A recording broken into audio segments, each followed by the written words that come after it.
The wind carried the tannic smell of cypress knees and slow water, and Solene felt it gather in her lungs like a word that wouldn't come. Morning's first light peeled itself across the Cayan rose, turning each sharp blade into a pale ribbon, and she thought of thread, the sort that cuts a finger when you pull it too fast.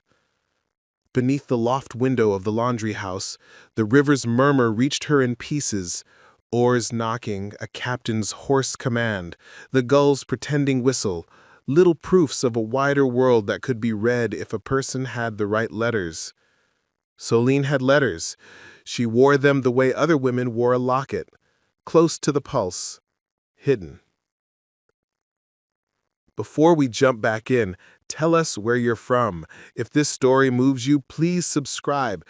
Tomorrow I have a special story for you.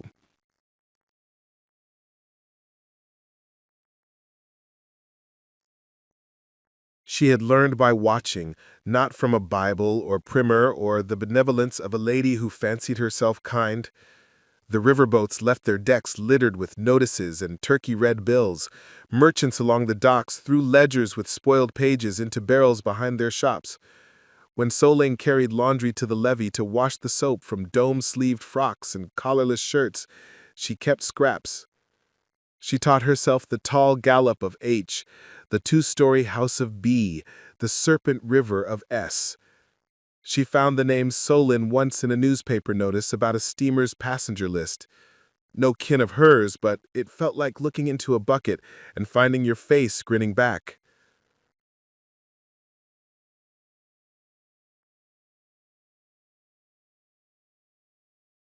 Needles came earlier still. Her first memory of a needle was a thorn in the heel and her mother's breath, "Hush," to keep the sound small enough not to travel through the floorboards and into a master's ear, "Hush," to keep the fear from growing teeth. For fever, a doll. For disobedience, a needle. For pride, salt. She read it twice, then again, until the meaning arranged itself in her mind. The cedar box exhaled a smell like rain on old wood, and the attic, which had always been a place for things that didn't belong downstairs, felt suddenly like a place for things too dangerous to keep anywhere else. Solene put the pins in their proper tray. She slipped the paper into her sleeve. When she turned to go, her foot caught on the rug and she almost fell. The cedar box slid. She caught it with her hip and kept the pins from spilling. She thought of Odette's temper, the particular shape it took when objects did not obey gravity in a civilized way. Back in the parlor, Odette pressed her fingers to her forehead and said, "Set them there." She did not look up to see Solene's posture, how her shoulders curled like a shield over her ribs. "Bring me 2, mother of pearl, not the gold." Solene placed 2 pins on the silver tray. She thought of the paper's words cooling against her skin. For fever, a doll. For disobedience, a needle. For pride, salt. She did not yet believe in curses. She believed in the way wind found a crack and worried it wider. She believed in the way a secret lodges behind the tongue until it shapes the mouth that holds it. She believed in needles because they obeyed her hands the way nothing else did. That night, when the house sank into its own boards, Solene sat in the laundry loft with a stub of tallow and cut cloth pieces from the remnant basket. Not the white muslin she used for Odette's chemises. That cloth had too much of Odette's skin in it. But the offcuts from a lavender day dress, the one whose sleeves she faced with her neat little blind stitch. Lavender was a bold color for a woman like Odette. She had seen her wear it to church, where it argued with the stained glass.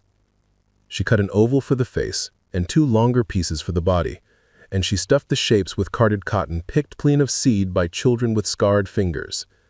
The doll's head she wrapped in a strip cut from a handkerchief, once pressed to Odette's throat during a coughing fit. She knew what bodies kept. She knew cloth could hold the salt and heat of someone the way a jar kept peaches. For eyes, she chose 2 knotted threads, too small to be human and too dark to be kind. She saved the pins for later. She set the little figure upright and regarded it. It seemed a petty thing next to Odette's voice or the ledger that said Celine belonged to a man who belonged to a bank. It seemed like a child's toy, not a weapon. She felt foolish and hungry, and when she knelt to blow out the tallow, she stayed kneeling, because it felt like the only posture that did not insult the dark. The freight of a day could not be measured in hours. It was measured in the number of times Celine kept herself from answering. It was measured in the number of times she smoothed a seam instead of a cheek. It was measured in the number of times she let a name for herself cross her mind and returned to its hiding place as if frightened by a hawk's shadow. Yet when she lay down beside the doll, she did not pray. She left the little cotton body on the shelf near the window. The lightning had moved closer and now wrote its marguments across the ceiling with indiscreet light. The pins slept. Odette's headache did not abate the next day. She took to her bed, a great raft of linen and lace that floated, it seemed, on a sea of other people's labor. The doctor came and left a bottle which Etienne paid for with money gleaned from a gambling debt. Rest and cool cloths, the doctor said. He did not see the way the house drew breath with Odette. He did not see the way the women who cleaned her chamber moved lightly with their basins and rags, as if noise itself might decide to lodge in her bones. Celine carried a bowl of water fragrant with mint and chamomile. She folded a linen square, and dipped it, and wrung it, and laid it across Odette's brow. Odette's skin was hot, and she shot Celine a spiteful glance for the audacity of touch. "Not so cold," Odette murmured, and Celine adjusted. She had learned to read a body's orders even when the mouth thought it commanded. She had learned that labor was a grammar with its own tenses. What was needed, what would be needed, what had been needed and never named. When she returned to the laundry house, she closed the door and leaned her forehead against the wood and laughed, a small sound without humor. The laughter came from the part of her that made the doll and felt stupid about it, the part of her that preferred letters to spells. And yet, seated alone, she took out the doll. She pricked its left shoulder with a single mother-of-pearl pin. She felt the way the point entered the cotton and meant nothing, almost as if the point preferred flesh. She whispered, not a curse, not a prayer, but a sentence. "You will feel what you make." The needle marked only cloth. Her hand shook. She put the doll away as if it were a debtor come to collect. That evening the kitchen women said Odette's headache had turned to a thick pain behind her left eye. Celine poured coffee for the mistress as ordered. She watched the tremor in the porcelain cup. Odette's hand betrayed nothing else. She listened to the silver rattle of the spoon. It sounded like a small, foolish storm. Days passed. The season molted into its last hot skin, and Celine added a second pin when Odette dashed a maid's knuckles with a hairbrush for moving too slowly. A third pin when Odette refused to let the midwife see Ephrosyne, the girl who had bled after a field birth. The midwife waited under the cypress like a patient heron, while Odette argued with Etienne about payments for pigs. The argument was not about pigs. It was about who owed what and to whom and at what temperature words boiled. That night, Celine took a pinch of salt, the honest kitchen kind, and pressed its crystals in the doll's mouth. She told herself that salt could keep meat from spoiling, that words could keep from rotting too, that every hardness has other uses, that pride might melt into wisdom as brine draws blood from fish. Odette's left eye began to throb whenever she read, so she made Celine read aloud. "Just this page," Odette said, though she did not know Celine already knew. Celine thought of the first time she had looked at a word and felt its pieces come together, the way a quilt square turned into a field, the way a river's bend turned into a landmark, and she read. Odette closed her eyes and listened. She made no comment about the miracle she would not have allowed had she known it was no accident. Celine kept her letters in the even pitch of her voice and did not let her own thoughts hitch a ride. The thing about a doll is that its face forgives every expression you make it. You can call anything mercy, and the doll will agree. You can call anything justice. Celine knew this and feared it. She tried to go slow. She counted her needles like a woman counts coins. 3 in, 1 out, 1 in only after a mercy. Mercy arrived in peculiar ways. One afternoon, Etienne came to the pantry looking for a bottle and found Soline shelving sugar cones. He leaned in a little and said her name without the bite Odette put on it. Soline. He meant to be gentle, the way men mean to be generous with money they did not earn. She straightened and met his eye. A mistake, because eyes were jailers. Etienne, she said, because she had read his name written in a ledger where it did not belong, and she had stored it with her letters because everything was a letter if you watched it long enough. He blinked, like a man sees a creek and does not expect it to talk. He touched her arm. The touch was not here. It was another room in which time slowed. She stepped back. She saw his mouth form a word that could be any woman's name, the way a man practicing lies starts with a vowel and waits to see which consonant obeys. She lifted the sugar cone. "Madame asked for this," she said. He nodded and stepped aside. The space they shared snapped closed like a seam pulled tight. That night, Soline washed her arm with lye and water until it protested, reasonless. Then she rubbed a smear of rendered fat along the skin to soothe irony with more irony. She slid a pin through the doll's right arm, the one he had touched, and told herself she had not done it out of fear, but out of future. A fever took a child in the quarters. It came like a visitor you pretend to welcome but cannot feed. It passed from pallet to pallet with the calm certainty of a taxman.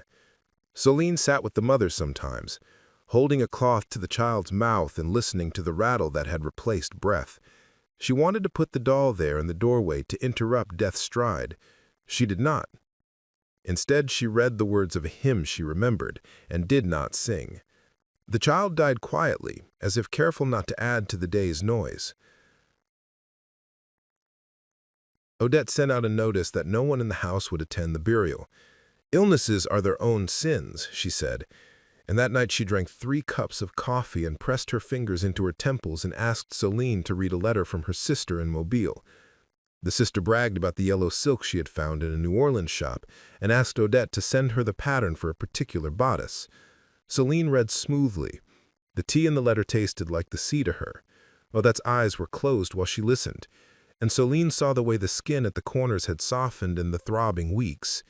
There was a hurt there Soline had not put, not with pins anyway. There was a hurt that probably did not even know her name. She did not remove any pins that night. She pressed the doll's face to her mouth and breathed into it as if it were a coal that needed tending. A river fog came and stayed for 3 days, wrapped around the galleries like extra gauze. Men moved in it ghostly and wet. Stones sweated. The kitchen smelled of onions and iron. Soline's fingers refused to grow clumsy in the damp. They were their own weather. She stitched through the fog the way a boat keeps a course when the shore is a rumor. She felt watched, and when she turned, she saw no one. The watching was real. Somewhere in the hours, a girl named Desiree, a maid who had once tried to steal a ribbon for a sister and been whipped with that ribbon as a lesson, saw Soline slide the doll into her work basket. Desiree told a boy who told a woman who kept the quarters running when the men were in the fields. The woman told no more. Instead, she came to Soline in the laundry loft and sat on a stool with her hands hidden in her skirt. "I seen," the woman said. Her name was Cecile. She had the kind of eyes that keep bees. "You be careful where you set your wish." Soline's hand covered the basket without her meaning it to.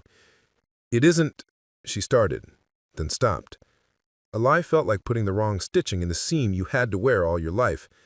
"I don't know what it is." Cecile nodded. "Most things start there. Your mama knew salt and sassafras and a prayer so old it forgot its people. She took care you didn't learn because some knowledge shines a light for you and some paints one on your back." "I ain't," Soline began again and fell silent. She had learned letters because they were too hungry to be refused. She had learned the city by the taste of it on the wind. She had learned how to speak like she wasn't speaking when she read aloud for Odette. "I won't place what I can't carry." Cecile smiled with one corner of her mouth only.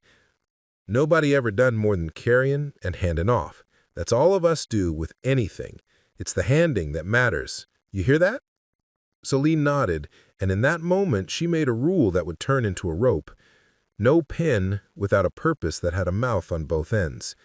If the pain she placed closed a door for someone, it had to open a door for someone else. The door that opened first wasn't hers. It belonged to Euphrasie, whose bleeding would not settle. Odette would not send for the doctor again. The cost scraped her pride. So Celine took a handful of comfrey and a socket of bone ash and made a poultice the way Cecile's mother had made for a mule's leg that split in a ditch. The poultice smelled like the ground under stones. Euphrasie slept. The next morning her bleeding slowed to a sorrow instead of a threat. Celine took one pin from the doll and dropped it in the basin, where its mother of pearl turned dull underwater. Odette's pain shifted. She stopped reading entirely and took to listening, to piano pieces played badly by her visiting cousin, to the gossip of the parlor, to Celine's voice as she read recipes and store lists and letters, now simply because the sound soothed the headache. When Odette grew impatient and snapped, the vein at her temple jumped angrily, and Celine decided to learn the architecture of that vein the way she learned the turn of each letter. She traced the map of the mistress's head in her mind. She was not a scholar, and yet she studied. She did not have degrees, and yet she measured and hypothesized and proved. Rumors crept through the parish like bugs in flour. A group of men downriver had started meeting in a shed with a single door and no windows. They wore a badge with a snake biting its own tail. Someone's boy had been seen reading a pamphlet about liberty printed in New York. The overseer at Beauchene's place, Odette's place, had a scar that wasn't there last winter. Celine listened to all of it with the calm of a person sewing under a storm. Hands even, heartbeat even, mind counting. She had not thought to ever think we, but we came anyway, in the form of Cécile and Désirée, and a man named Cap, who delivered flour with a scar of his own that had nothing to do with Beauchene's place. Cap had a way of threading messages through his orders: 2 sacks of flour, 1 sack of sugar, a half peck of apples that would not arrive until next week. And Celine heard the beads clicking on the string. She joined without joining. She stood in the doorway of her own life and did not yet step. It was Désirée who asked outright. "You with us?" she said, the question a needle hovering over cloth. Celine thought of the river and the city, and the way letters huddled together to make something weightier than sound. "I am where I am," she answered, and Désirée sighed like a girl sighs when a cake falls in the oven for no reason she can name. "You always talk like that? Some of us need yes and no." Celine smiled without showing it. "Yes," she said then, because the day had come due. And no, she added, because she had learned the temperature of caution. The first plan was small. It had to be, the way a new hand learns to hold a knife before it learns to sharpen it. The plan was linen. Odette had ordered 12 new napkins with initials embroidered in the ornate script she loved, and Celine set to the work with the proper thread and a steady hand. She stitched O.B. into each corner. Only on 2 of the napkins she stitched double, a second set of letters so faint it could be seen only when the cloth got wet. When the napkins went to table and wine spilled, the faint letters rose like ghosts. L-I-B. "Lib," Désirée whispered in the pantry that evening, her eyes wide as if she'd seen stars in the well. What'd it mean? Celine felt the word in her mouth like a hidden seed. "If you know, you know," she said. Désirée did not, but the man Cap did when the napkin found its way into a flour sack and then into a house downriver where someone knew someone who had letters too. Celine did not live to see the napkin become a handkerchief, become a signal, become a story. She had enough to do with her own story. Odette's left eye stopped hurting, and her right began. The doctor returned and said it might be neuralgia. He prescribed a tincture he called modern. Odette took it and slept like a girl almost, mouth open, and Celine watched her and felt the heat of pity that made her angry. "You will make what you make," she had said to the doll.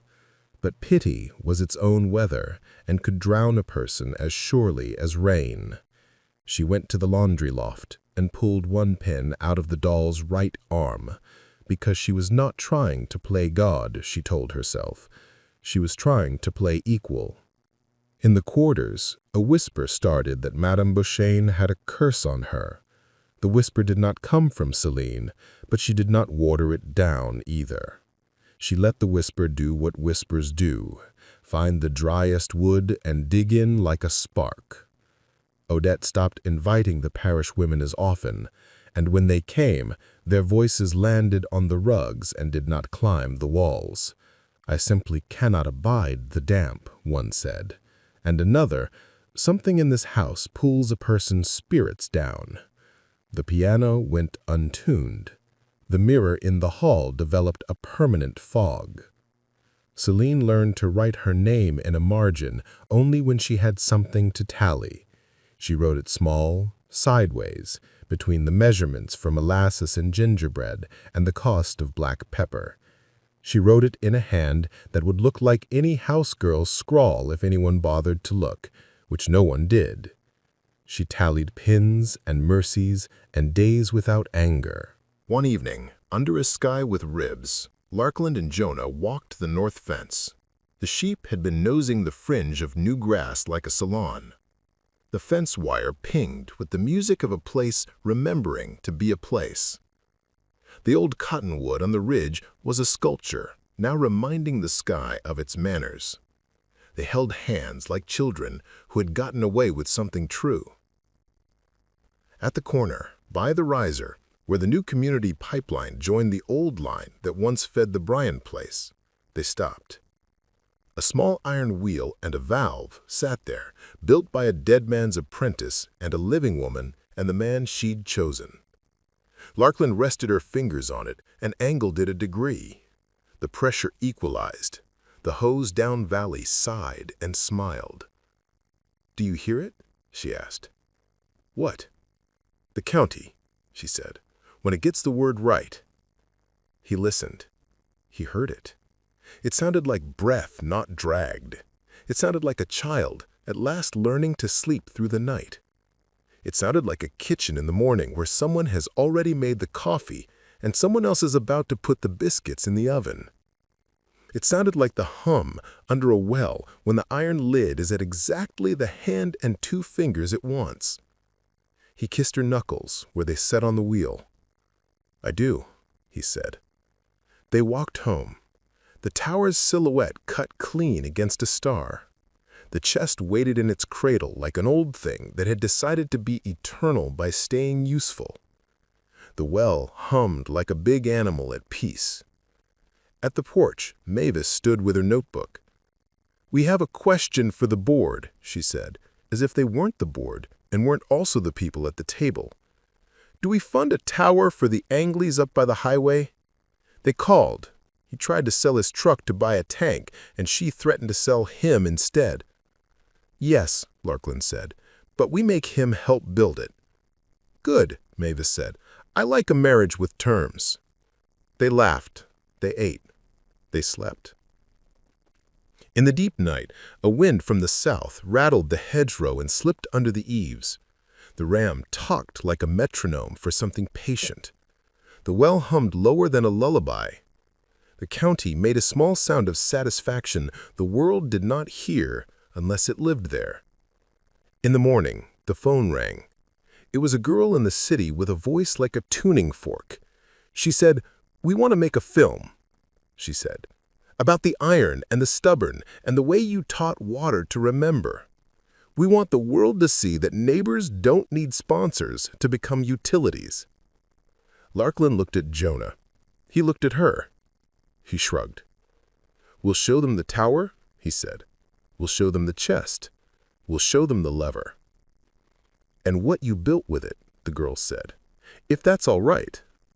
"Yes," Larkland said, and finally let herself imagine the sound across a nation of yards when 1,000 old chests dragged out of barns and barns dragged out of memory sigh open and agree to be useful again. She imagined the breath of 1,000 wells saying, "Present, present, present." They began that day to write down the instructions the old man had hidden in his jokes. They began to teach a class in Mavis's kitchen that smelled like biscuits and flux. They began to answer the phone like a dispatch. Work grew. Love grew around it like a fence that kept coyotes out and let deer step across when they needed to, because a person with sense builds for intention, not for enemies. On the day Tulia got her first blister from a real job, she held up her palm to Larklin with both pride and insulted astonishment. "It hurts," she said. "Then you did something worth doing," Larklin told her, and kissed the center of the blister and told it a secret the county had told her. Pain is only proof that you picked something up. Years from now, there will be a dry season again, and men with letters will forget the last time the county taught them manners, and women will have to remind them without spilling their coffee. There will be more levers, and some will stick and some will obey. There will be more chests, and some will have nothing in them and prove useful anyway by teaching a person the difference between want and need. There will be more wells, and a few will choose not to wake, and that is their right. There will be children who climb towers and men who listen, and sometimes the reverse. But today, in this yard, in this county, the chest that looked like failure teaches the world that iron is only as stubborn as the hands that hold it. The family that laughed learns to laugh differently. The banker who collected learns to tally a new currency. The sheriff who enforced learns to stand in front of a blade. The hydrologist who measured learns to belong. The boy who broke things learns to build around the part he can't fix. The woman who carried everyone's water learns to assign buckets. And Larklin Shaw, who dared a chest, dared a yard, dared a county, dared a man, builds a life under a sky that finally believes in rain again. 2 more great stories are next. Don't miss them. Subscribe and turn on notifications. "Look," the noose tattoo man said, standing now, palms out in the universal mime of "we don't want trouble." "It's nothing personal. We got a tradition. You can get your food somewhere else." He tilted his head toward the door, benevolence arranged like a bouquet in his smile. "No harm done." Noelia felt the quiet shift under her ribs, a sliding panel opening to a staircase she had descended before. On the lowest stairs lived different versions of herself. The girl who had apologized for existing, the woman who had put money on a counter and left food untouched, the rider who had swallowed her pride like a coin, cold and heavy. She set her fork down. She dabbed her mouth with a napkin as if she were leaving because she had decided she was finished, not because someone had tried to decide for her. She stood and turned, and that was when the 4th man, the one who had said nothing, the one whose silence had hummed like a warning on a low frequency, slid off the end of his bench and blocked her. His vest had no patches. His shirt sleeves were rolled to the elbows, pale flesh, hairless and freckled, forearms thick with a very particular kind of gym work. His eyes were very still. He smiled, and it never reached them. "You gotta pay first," he said, though there was a check on the counter and bills already under the rim of the coffee cup, placed there minutes ago.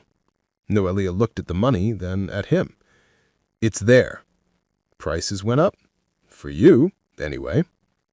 It was such a small humiliation, such a neat little trick that Noelia almost laughed from the familiarity of it. She reached back, slow, and took her helmet, putting it between them like a second heart. "And if I don't, then we do it our way." He lifted his chin toward the others, and they spread, lazy as cats, to form a loose half-circle. The seed-cap man at the counter twisted his mouth into a soft shape of pity that wasn't for her at all. Noelia's pulse thrummed in her wrists. She could feel the old reflexes stacking themselves. where the exits were, where the weight of her body could do the most in a small space, what the room had that could become a weapon and what it didn't. But more than that, she felt a different map unfurl. Names and numbers, the grid of roads beyond this town, the distances that could be eaten by engines and companionship before a song finished playing. She set the helmet down on the counter with a soft thud, palm imprint fading from the visor. "I'm not paying you twice." The silent man's eyes lightened with a boy's delight at a frog he was about to pull the legs off. "Then you're not leaving." She could have told them then. It would have been easy to turn her wrist so the charm at her bracelet caught the light, the tiny iron cross that would read as a provocation to some and a misunderstanding to others. To let it clink against the watch face she wore on the inside of her wrist the way old bikers did to keep it from the wind. She could have tilted her jacket just enough to flash black and white stitching. But she had learned restraint, twice, once from her grandmother's rosary, and once from the man who taught her to keep a throttle steady when the road bucked under you. Instead, she smiled like a person in a photograph smiling at someone just out of frame. "Let me pass," she said. "That's not how this town works," the tattooed one said, stepping closer. "We say who stays, we say who goes." "And who eats," added the dogs of Dixie with a laugh that showed the buttered sheen of his gums. Noelia's attention flicked to Loretta. The waitress had stopped pretending not to watch. She had her hands around the coffee pot like a person wraps fingers around a candle in a church when the lights go out. Her mouth made a small shape, not quite a word, maybe "get out," maybe "I'm sorry," maybe "I can't." "Gentlemen," announced a new voice, with a cheerfulness so practiced it squeaked. The assistant manager, a man with a thin neck and a tie that looked like it had been ironed with the force of someone's thumb, popped out from behind the register, eyes immediately widening at the geometry of the room. He took in the half-circle, Noelia, the sign on the door, the possibility of a complaint traveling further than the county line. "Everything okay?" "Everything's fine," the silent man said, without moving his eyes.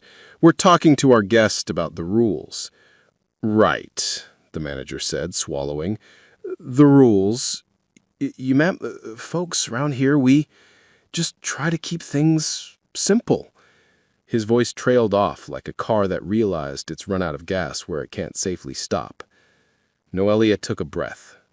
There was a time to fold, and there was a time to plant a boot heel and lean your whole history into it.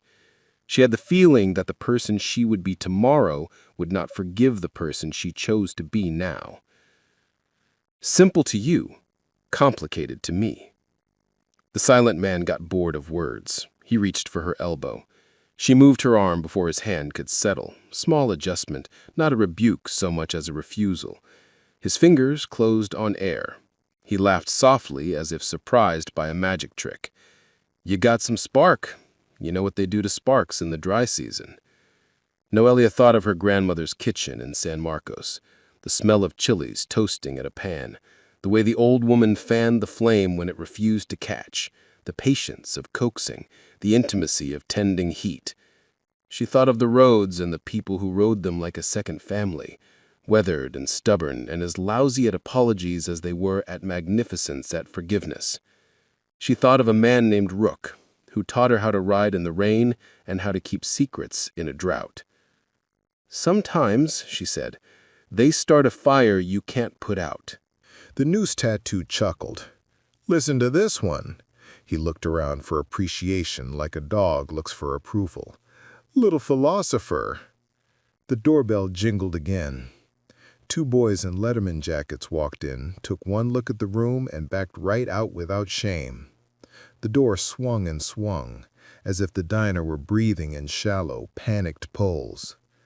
Outside, the sun had climbed to that merciless angle where it made enemies of all surfaces. Noelia pictured the parking lot, the taper of shadow under the bikes. Her bike would be lonely out there, ringed by pickups, tall as sneers. She felt it like you feel when you forget to lock your front door. "You got papers," Dogs of Dixie said suddenly, as if he'd just remembered the classic lines from a play he'd always enjoyed. "You even legal?" Noelia raised one eyebrow. You?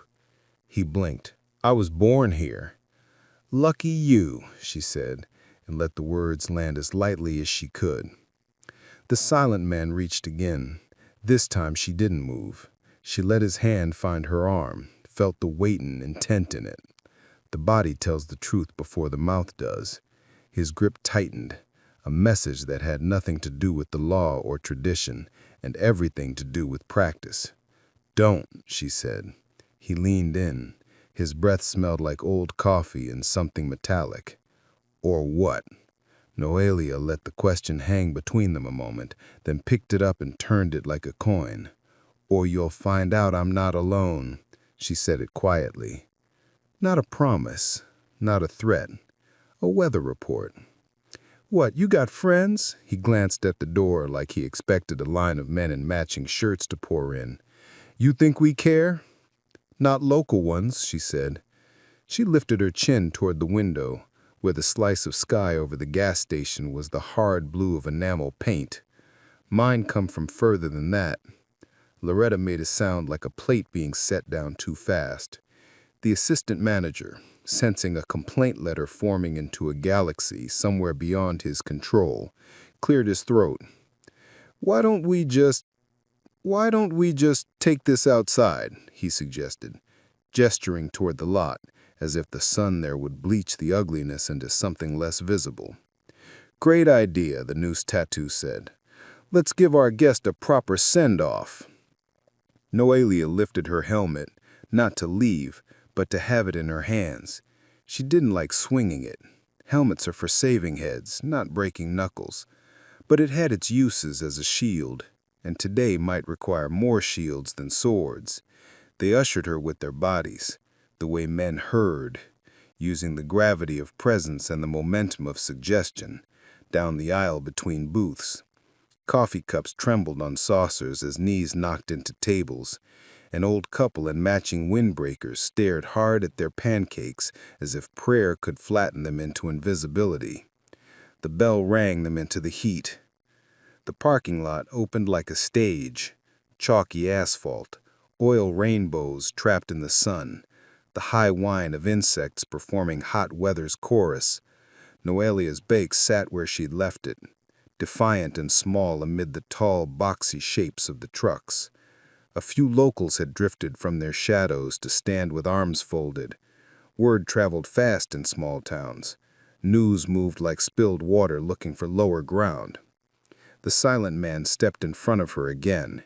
Keys, he said, holding out his hand. Consider it a fine. If you touch that bike, you won't like what happens next. She heard the steadiness in her own voice and surprised herself. The body isn't just a container for fear. It's a ledger where you record your debt to it. Sometimes it lends you strength you didn't deposit. Lady, Dogs of Dixie said, forcing a sympathetic drawl into something that sounded like a poorly tuned guitar. We're offering you an out. Take it. Go. Don't come back. And let you keep the keys? His smile widened. Consider it the cost of being disrespectful. Noelia's phone buzzed once in her pocket. One short pulse, a heartbeat. She didn't move to take it out, but the feeling of it felt like a lighthouse wink in fog, translated to one word in her mind: near. The silent man closed the last of the distance. He held out his hand again. Last chance. Noelia looked at his palm. There was a little smear of grease along the lifeline, as if he worked on an engine sometimes and wanted it to show. There was a small scar under his thumb, white as a pearl grain. She lifted her eyes to his. No. He grabbed for her wrist. She shifted, the way you turn a jar to break the seal, and he caught sleeve instead of skin. She stepped to the side, away from the trucks, away from the crowd instinctively clustering so they could say later they tried to keep it from getting worse, while craning for a clearer view. The first punch didn't surprise her. It never does when you already know you aren't allowed to leave. She ducked. The fist moved through heat and air and found nothing. The second one grazed her shoulder, blunt and ugly. She felt the sting bloom like a flower she would describe later and then forget. She didn't swing the helmet. She used it to knock his wrist aside, a simple parry dressed as a flinch. "Enough!" the assistant manager shouted from the doorway, hands up like a lifeguard who can't swim. "Y'all stop that!" "Stay out of it, Tim," the noose tattoo said without looking back. "We're handling business." A pickup door slammed somewhere behind them. Another voice called out, female, sharp enough to slit paper. "Hey!" Noelia turned her head a fraction. The woman was tall, sunburned, hair pulled into a brittle ponytail that testified to afternoons spent on bleachers. She wore a tank top that read Sons of Freedom Motor Club in black, flaking letters. Not a racer, not a one-percenter, a local club that did poker runs and charity rides like church groups with louder music.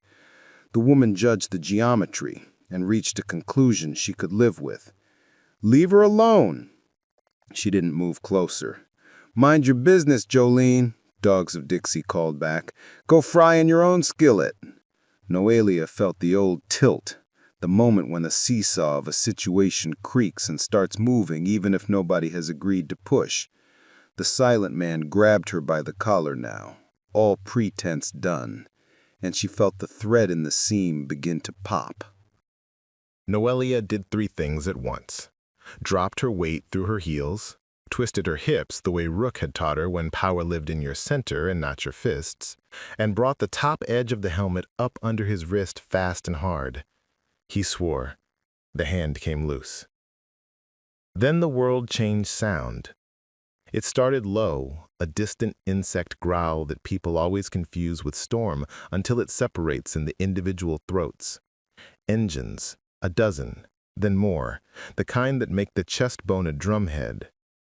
Heads turned in a single movement. The assistant manager's tie clicked closed. Loretta pressed the coffee pot to her sternum like a shield. Noelia didn't smile. The instinct was not triumph, it was relief with a sharp aftertaste of dread. Relief because there are days you are saved by the fact that love can travel at highway speed. Dread because rescue is just a word for a fight with better odds. The first bike swung into the lot in a line that broke and reformed because choreography is what you practice, so chaos looks like design. Black tanks, white bars, chrome-catching sun. Patches that said outlaws strolled into view on backs that had shouldered a lot and would shoulder this too. A skull and pistons emblem rode like a sermon. The Dogs of Dixie's laughter evaporated. The noose-tattooed man stepped back without meaning to. The silent man's eyes did a small involuntary flicker, fear's first blink. Rook killed his engine and planted his boots like tent stakes. He cut a figure that stopped casual conversations in their throats on sight. Broad shoulders, beard salted by time and road, jaw like a decision. He took in the tableau in the single sweep. Noelia, the men, the door, the sign, the bikes, the distance to everything that mattered. He didn't draw his shoulders wider the way some men do when they want to look bigger. He didn't have to. "Noelia," he said, voice level as if they were meeting in a checkout line. "You all right?" She exhaled for the first time in several minutes. "I will be." He nodded once, then looked at the ring of men like he was considering what could be built from them. Fence, ladder, gallows. "Good afternoon," he said. The kindness in the word didn't go far. Someone, Dogs of Dixie, trying belatedly to lay a false trail, lifted his palms and said, "We don't want trouble." Too late to be believed. "Neither do we," Rook said. And yet. Engines idled, the sound like 100 bees threatening summer.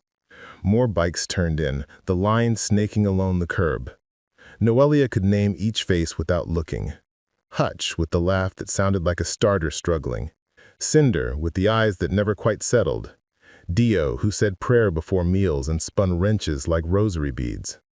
She felt steadier the way you steady under your own roof during a hard rain. The silent man adjusted his stance as if to prove to his own bones that he knew how to stand. "This is a private dispute," he said, voice smaller now that it had to cross a wider space. Rook's eyebrows lifted. That right? She came where she wasn't invited, the noose tattoo said, squaring his jaw like a teenager in a mirror. She didn't follow the rules. Rook considered the hand-lettered sign on the glass. He considered the shadow of it on the tile. He considered the way the assistant manager's tie had begun to wilt. Some rules get broken on purpose because they're bad rules. A deputy's cruiser rolled past at the far edge of the lot, slowed, kept going. The dogs of Dixie watched it like kids watch an older cousin drive away, promising to be back by dark. Keys, the silent man said again, which showed either a commitment to narrative or a failure to read a room.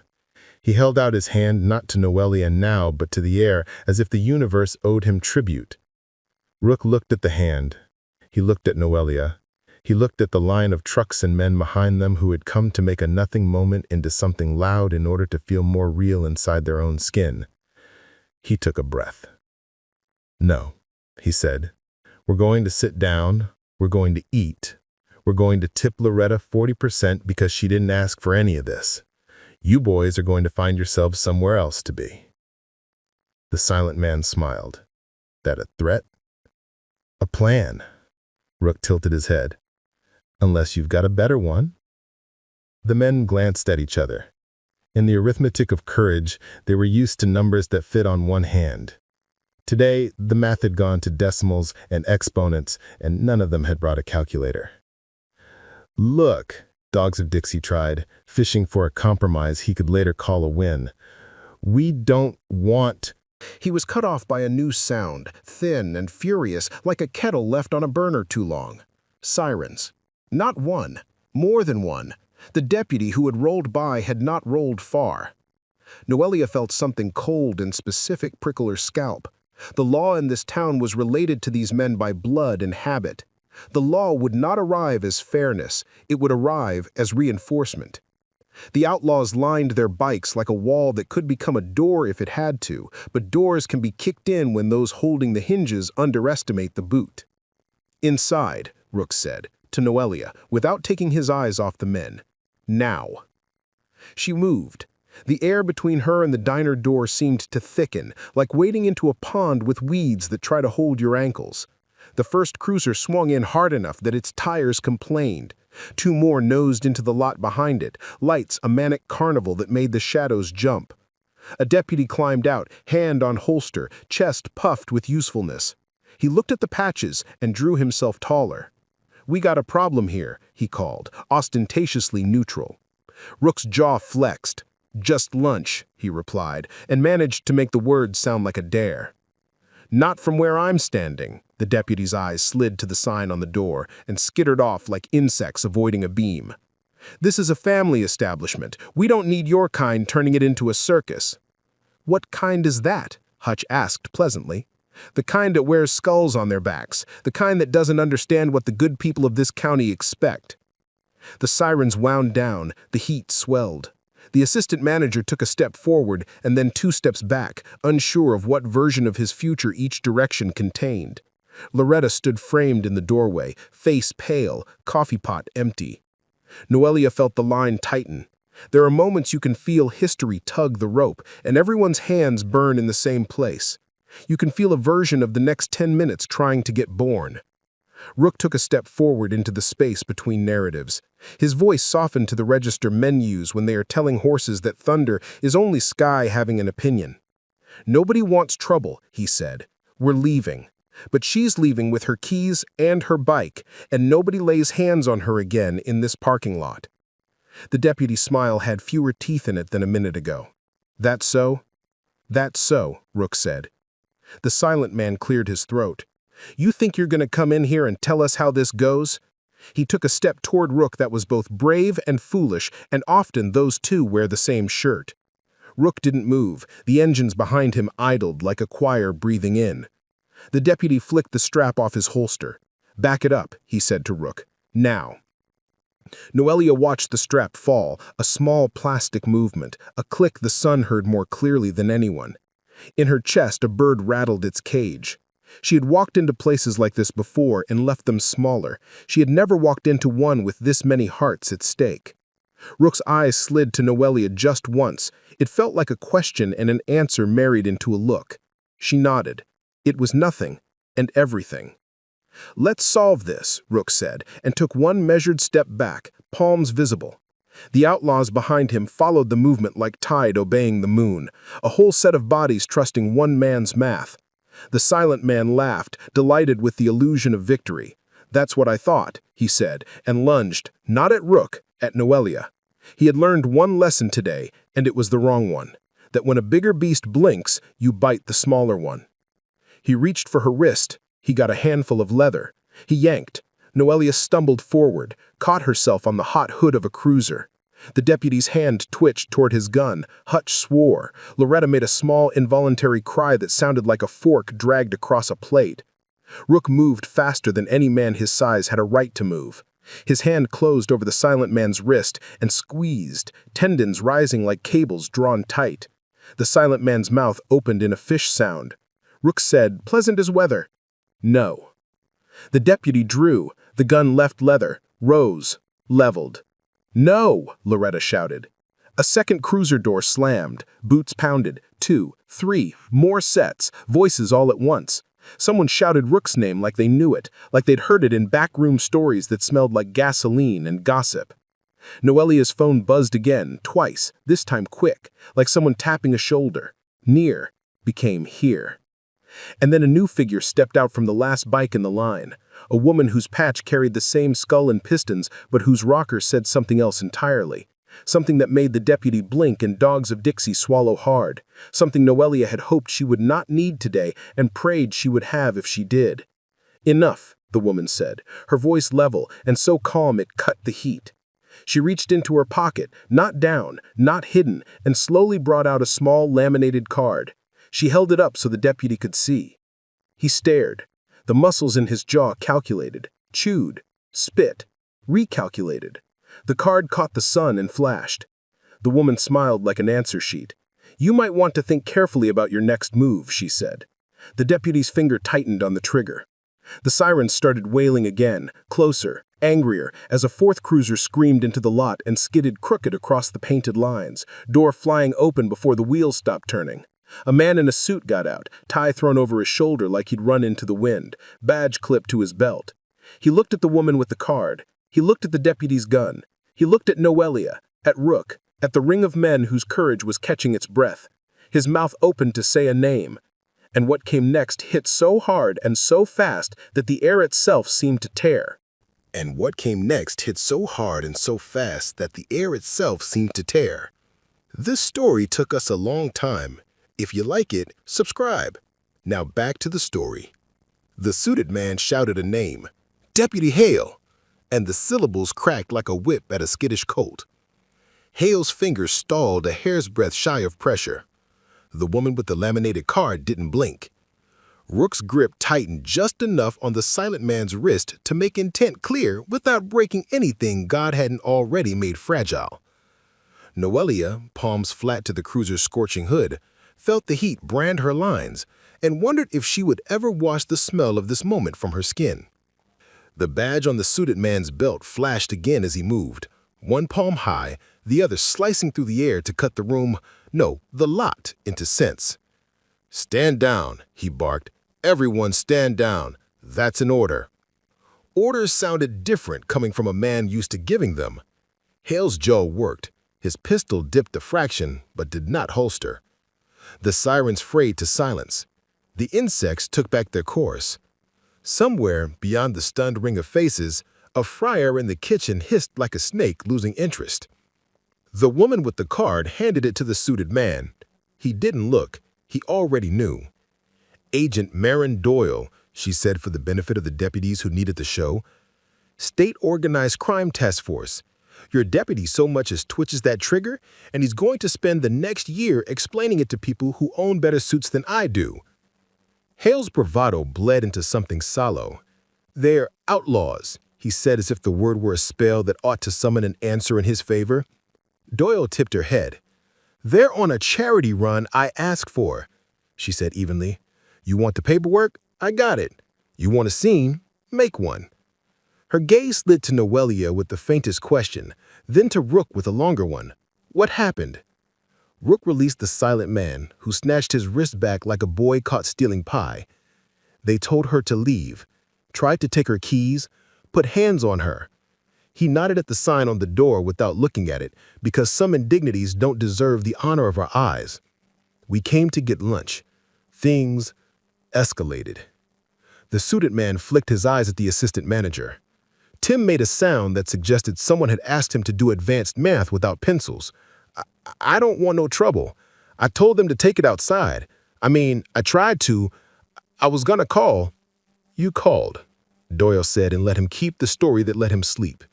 She looked to Loretta, who had drifted to the doorframe like a moth that knew flame, but couldn't help itself. Ma'am? Loretta swallowed.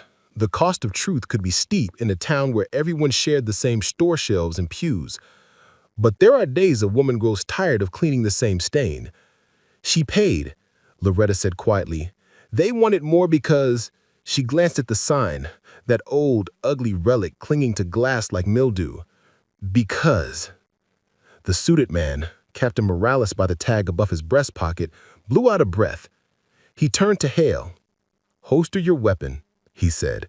Hale hesitated. Morales didn't. Now. Leather sighed as metal slid home. Relief washed the lot, sour and thinned.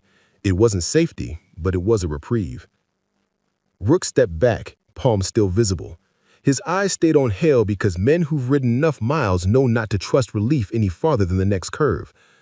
We're going to leave, he repeated, the word we holding multitudes. She's taking her bike. Dogs of Dixie's mouth worked like a stuck hinge. The noose tattoo iced over into a grin that wanted to be a sneer and wouldn't quite hold. The silent man rubbed his wrist and looked like someone who would remember this moment in the shower and invent a version where he had won. Doyle folded her card away. Captain, she said softly to Morales, you got a sign problem. Morales stared at the white-only placard as if it had sprouted there while he wasn't looking. That thing's older than me, he muttered. It's older than all of us. Rot is like that, Doyle said. It hangs on. Noelia pushed off the hood, the heat peeling her from paint. Her legs trembled the way legs do when they've held a stance longer than they were designed for. She turned and found Rook, because sometimes the body looks for a compass point even when the mind refuses to admit it needs one. You hurt? He asked low. She shook her head, mad and tired. He nodded like those were wounds he recognized how to bind. Keys? She fished them out. They chattered on the ring like teeth. Rook closed his hand around hers and the noise quieted. Mount up, he said, then raised his voice a fraction. We'll be on our way. Hold up, Hale snapped, as if authority was a bar of soap he could grab again. If you folks can't just blow in and... Morales shot him a look that should have been printed and laminated for future training materials. They can leave. They are leaving. Captain, Dogs of Dixie started, taking courage off a high shelf he didn't own. They can't just... Son, Morales said with the exhausted patience of a man who had woken up thinking his day would be about parking tickets. I was here before you were born, and I'm going to be here after you move to Florida. Go home.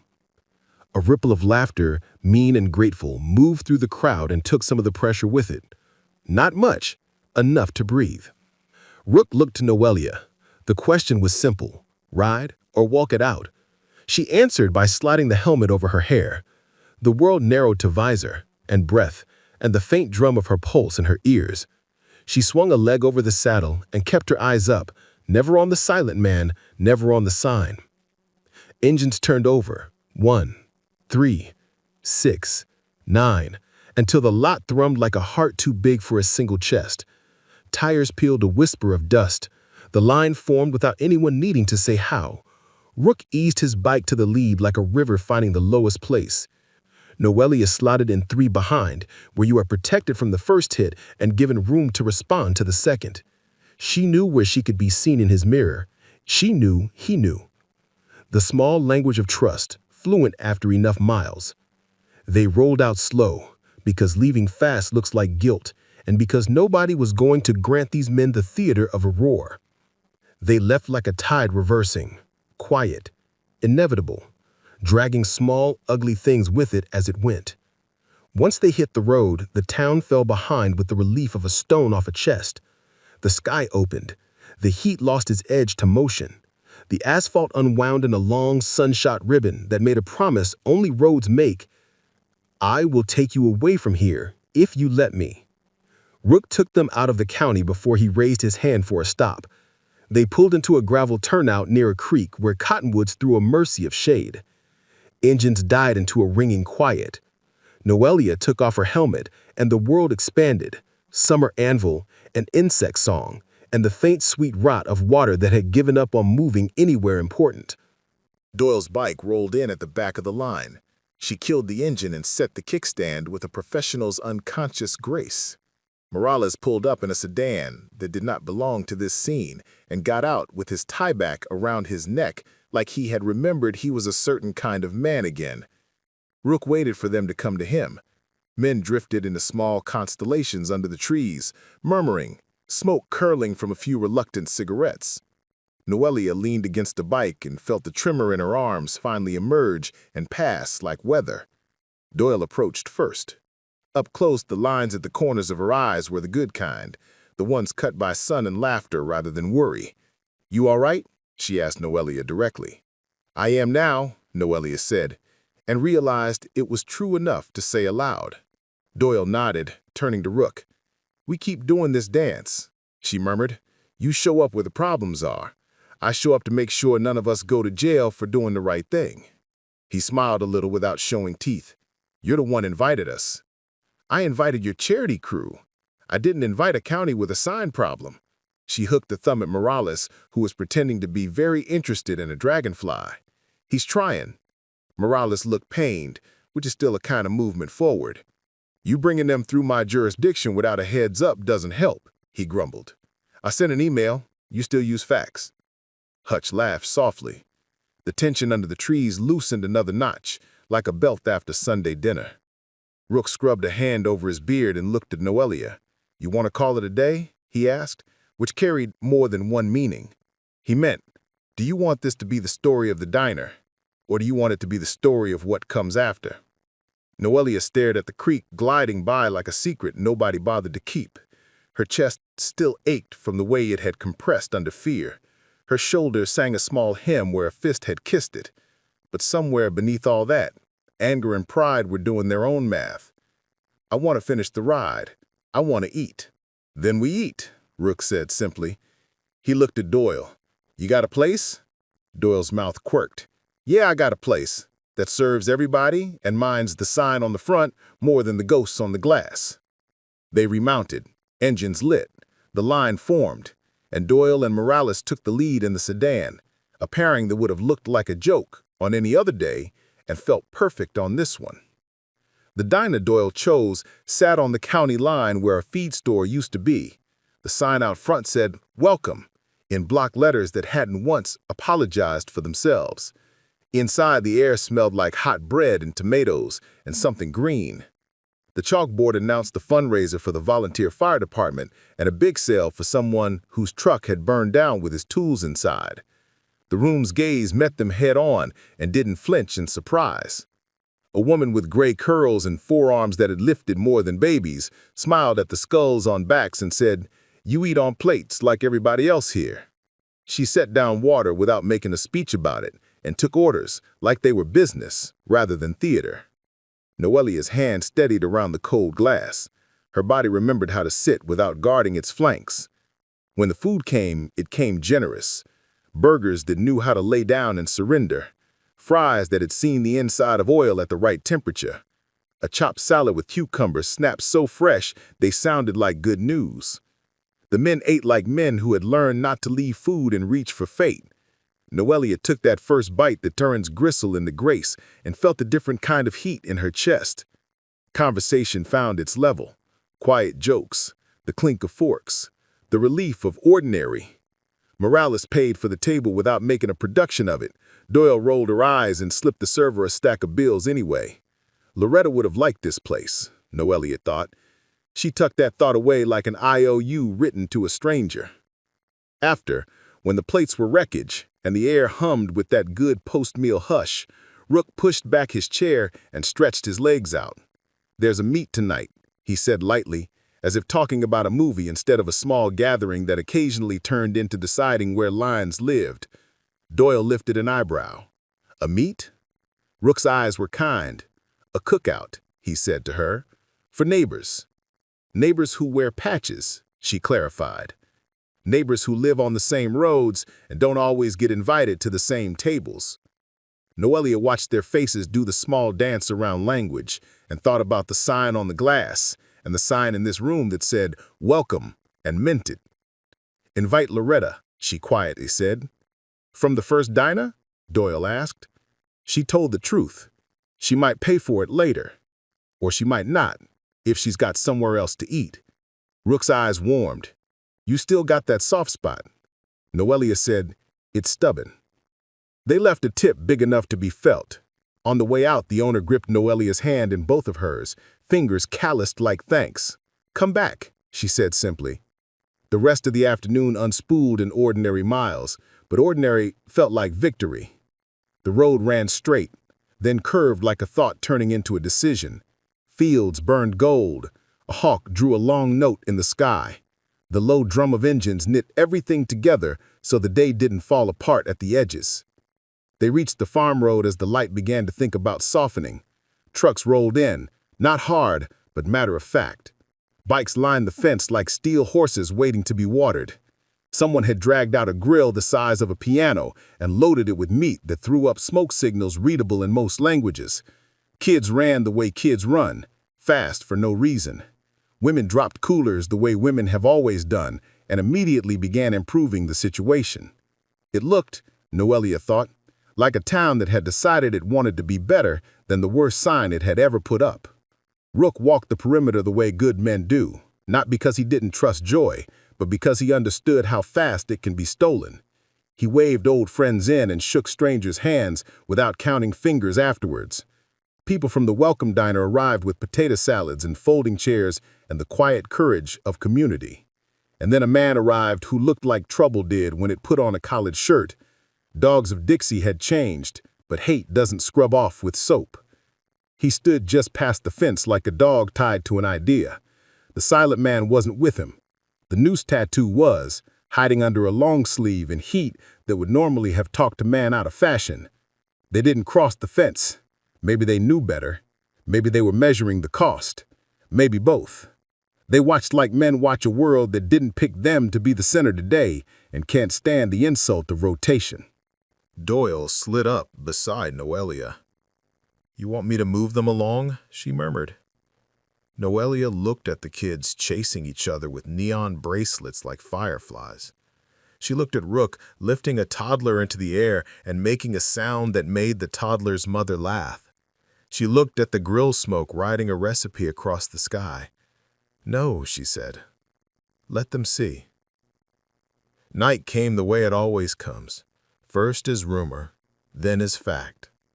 String lights blinked awake across the fence line. A guitar wandered among chords until it found a song everyone liked. The creek added its own percussion. Someone started passing around paper plates loaded with ribs and beans and a vinegar slaw that cut through grease like a good friend cuts through lies. Noelia found a patch of grass and a seat next to Doyle. Morales showed up, tie gone again, sleeves rolled, his edges worn down by the noise of people enjoying one another. He took a plate and a deep breath that looked like it might be his first of the day. After a while, Rook clapped his hands once, and the sound carried the way certain men's sounds do. Conversations softened but didn't stop, the way a field of crickets hushes just enough to notice a different sound. He stepped up on the low bed of a truck, not to be taller, but to be seen by the people who wanted to hear. "We all know why we're here," he said, voice easy. "Some of us got told we didn't belong in a room this afternoon, so we brought a bigger room." A murmur of laughter. Heads nodded. "Nobody's here to make speeches.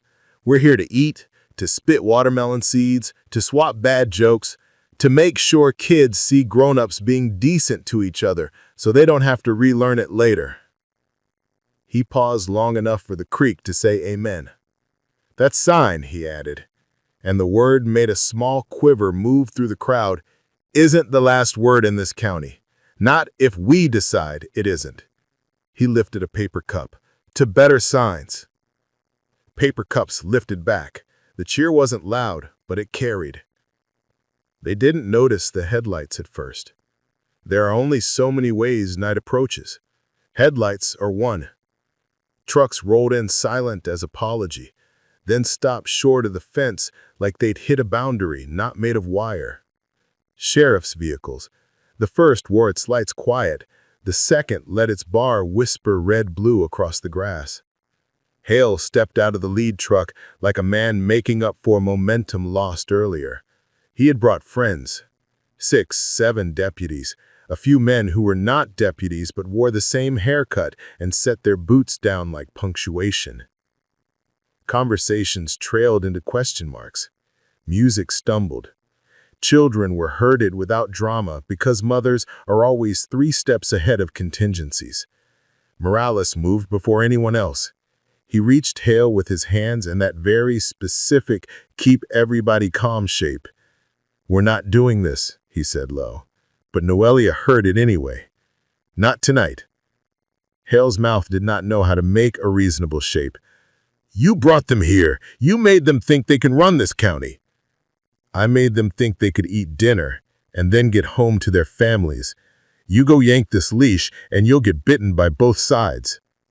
Hale's eyes hopped to Rook. "You," he said simply, as if naming a problem damaged it.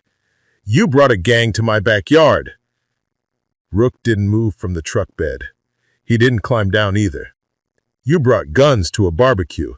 One of us misread the invitation." Doyle had already slipped between them like oil on a hinge. "Deputies," she said. "How's your wrist feel?" He looked down before he could stop himself. His wrist was fine. Pride wasn't. "You got no authority out here," he snapped. She handed him a different card. "This one says I do. And even if the paper didn't, the crowd does. You want to make a mess, you make it with me first." The men who weren't deputies shifted in the way men do when they realized their night just got more complicated. The deputies themselves seemed to contract a half size, like shirts out of the wash. Hale's breath sawed. Noelia watched him and felt something old and dangerous rise, a hunter that lived in the caves of her ribs and preferred to sleep. "Don't wake it," she told herself. "Don't let him feed it." A child tripped and fell. The sound, a sharp cry, shocked rather than hurt, cut through the adult stalemate. 3 mothers and 1 biker moved at the same instant. The kid popped back up, tears wiped, pride restored. A small cheer went up, ridiculous and perfect. The spell broke. The world decided to keep being itself. Morales seized the moment, like a good point guard snatching a loose ball. "Deputy," he said, stepping close enough for his voice to be a private weather system. "You can leave now and share a beer with your uncle on his porch, or you can stay and explain to a lot of cameras why you shut down a charity cookout and made a bunch of taxpayers mad." He kipped his chin toward the phones that had bloomed like night flowers around the fence. "Decide what future you want." Hale stood very still. Then, with an effort that looked like labor, he spit into the dirt and turned on his heel. He shoved back into his truck. Doors slammed like period marks. Engines coughed. The deputies left, not in a hurry, but without swagger, which is how intelligent men retreat when they want to keep their jobs. The ones who weren't deputies lingered, then drifted off after too, insulted by a party they hadn't thrown and couldn't tell a story about later that made them taller. Silence returned like a guest who just stepped outside to take a call.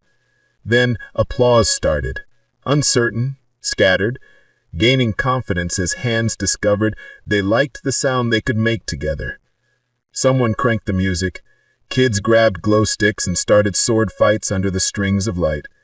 The world, stubborn as crabgrass, resumed being what it knows how to be when you give it a fraction of a chance. Rook climbed down from the truck bed. The first thing he did was find Noelia with his eyes. He always had. She met him halfway like a promise everyone could see. "You okay?" he asked, which in their language meant, "Was I too much? Did I do right by you?" "I'm okay, but this doesn't feel done." "It's not. It's never done. But it's better. Better as a start." They stood side by side and watched a girl teach a boy to dance while pretending she wasn't. Doyle wandered up with a paper plate and a skeptical look for anyone who tried to take it from her. Morales slumped into a camp chair with a groan that earned him sympathy ribs. The moon finally showed up, late and unapologetic, and threw a thin coin of light on everything. Later, when the last of the plates had been stacked and the kids had become cargo and the men had turned into good shadows moving toward home, Rook and Noelia rolled back onto the county road. The night felt cooler than it had any right to. The smell of cut grass and diesel and the distant honeycomb of a memory rode along. At the crossroads, the outlaws slowed. The line thinned as pairs and singles peeled off into ladders of red taillights, toward farmhouses, toward apartments, toward lives held together with duct tape and vows and stubbornness. Rook signaled left. Noelia fell in beside him. They killed their engines at an overlook where the county spread below like a quilt that had seen hard use and was loved more for the mending. Crickets carried on. A dog barked at a fox that declined to be bothered. Rook leaned against his bike and rubbed the heel of his hand over his chest like he was polishing an ache. "You thinking what I'm thinking?" he asked. "If it's tacos, always," she said. He huffed a laugh. Different thought. He looked down at the town. "That sign's coming down. You gonna take it?" He shook his head. "We are." He tilted his chin toward the map of lights in the valley. "With them." Noelia pictured Loretta's hands around the coffee pot, the dip of Tim's tie, the way some men choose smaller rooms and then pretend the air there is better. She pictured the woman at the welcome diner. She pictured Doyle's calm and Morales's tired insistence. Hale's whist, the silent man's eyes when he realized he might not be the biggest noise in his own head anymore. "Tomorrow?" she asked. "Tomorrow," Rook said. "Sunrise, before the cowards wake up." "Bring a screwdriver," she said. "Bring a ladder." "Bring a camera," he replied. "Make 'em see themselves seeing it." They stood there until the night put a hand on their shoulders and reminded them it was time to go home. They didn't say what they didn't need to, that there are towns where signs come down without anybody noticing, and towns where signs come down and the ground shakes. That sometimes you win the day, and sometimes you win the morning after. That love is a better engine than anger, but some nights you need both to climb the grade.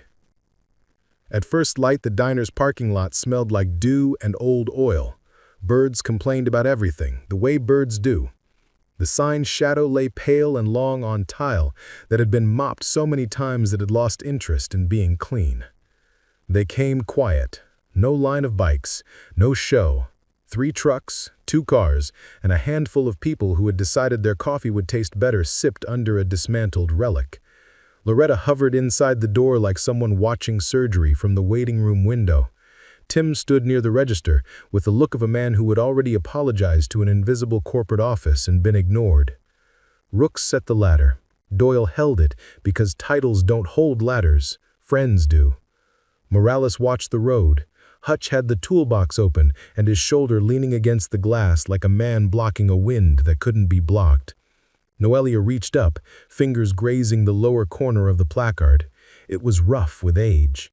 It had been part of the building so long it had started pretending to be architecture. "You get the first screw," Rook said. Her hands didn't shake. The metal squealed like a bad memory being evicted. One by one they turned. On the 3rd screw, a pickup slowed in the street. The driver gaped. Then, slowly, he raised his hand and gave the smallest of nods before he drove on. Dogs of Dixie didn't show. The silent man didn't either. Men like that prefer their stage dark and their audience already tired. The last screw clinked into Doyle's palm. Rook lifted the sign free. It was lighter than it had any right to be. Sometimes things that have done the most damage weigh almost nothing. Trash? Morales asked. History, Doyle countered. In a box, somewhere, that says what it was. Tim swallowed. I can't. Corporate. Noelia set the sign down and put her hand flat on the glass where it had hung. You'll tell them it fell, and the people who eat here put it back up in a different language.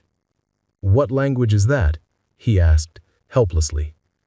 Welcome, Loretta said from behind him, voice steady now. They left the holes bare. Someone would fill them later, or they'd remain as punctuation, commas marking where the sentence had paused for breath and for courage. Outside, the sunrise caught chrome and plates and the eyes of people who had decided to start their day with an action so small you could trip over it and so enormous you could build a better town on it. The outlaws rolled in quiet again, a few this time, to buy breakfast and to tip like memory. A table of old men in seed caps kept eating as if nothing world-changing were occurring 2 feet away. And maybe that was the point. World-changing had to learn to live next to ordinary, or it exhausts itself into myth. Hale cruised by and didn't stop. He looked. He kept going. The silent man watched from behind a gas pump across the street, hands on the handle as if fuel could make him into something different. His mouth was a line drawn with a ruler. He could learn, Noelia thought, or he could calcify. It wasn't her job to be his teacher, or his tumor. Rook took a table by the window where the sign had been. Noelia sat across from him, sunlight cutting their coffee into coins. He reached across, palm up, and she put her hand in it. The day felt like a milestone you don't plan for, but recognize when you step over it. You hungry? He asked. Starving, she said. Loretta poured without being asked. She smiled down at their joined hands like it was a plant she had helped grow by dragging it to the window for light. People came, people left. The bell jingled and sounded like it meant it this time. Doyle propped the sign against a wall and wrote a note for a museum with a felt-tip pen that bled slightly through the cardboard. Morales took a picture where nobody looked like heroes, and everybody looked like what they were, neighbors with smudges on their faces from building something that didn't exist yesterday. They ate. They laughed the way you only laugh when you've carried something heavy and put it down in a place where nobody can kick it far again. And when they finally pushed back from the table, when the coffee was cooling toward regret and the eggs were a memory, Noelia looked at the glass and saw her reflection standing where the word had been, and behind her, a town testing out its better posture. On the way to the door, a kid with a backpack too big for his spine held it open for her. He looked up at her with a face not yet arranged into the future. "Cool bike," he said. "Thanks," she said. "Maybe you'll ride one day. My mom says they're dangerous." "Lots of good things are," Noelia said gently. "You just learn how not to make them worse." He thought about that very seriously and nodded like he'd file it next to other future instructions. On the sidewalk, the morning felt like new paint drying. Rook slipped on his sunglasses. "Where to?" he asked. "Where we're wanted," she answered, and the road nodded. Engines again. Helmets. The ritual that makes mammals into pilgrims. They pulled out, not as a parade and not as an invasion, but as proof of concept. The town let them go because the town could feel its own chest expand a notch. At the county line, Noelia glanced back. The diner's sign didn't say white only anymore. It didn't say anything at all. Sometimes silence is also a statement when it replaces the wrong words. Rook eased closer until their knees almost bumped. He didn't look over, but she felt his grin under the beard. "You did that," he said. "We did that," she corrected. They rode toward a day that would have other worries in it, and bills, and the dull ache of shoulders that had been clenched against stupidity and had finally been given a soft place to land. But they also rode toward the small, bright fact that something ugly had been taken down because they decided it should be. The wind took the last of yesterday's heat and scattered it among fields that didn't care about human nonsense. The sky practiced being blue again. A hawk drew another line with a steady hand. And in a town where a sign had told the truth about its fear for too long, people began telling each other a different kind of story over eggs and coffee. They would argue about it. They would backslide. Someone would grumble that things were better before all these changes. But a kid would grow up remembering the morning a bunch of folks took down a sign, and that memory would lean his life a few degrees toward mercy. That would be enough. For now. And when it wasn't, there'd be more mornings. 2 more great stories are next. Don't miss them. Subscribe and turn on notifications.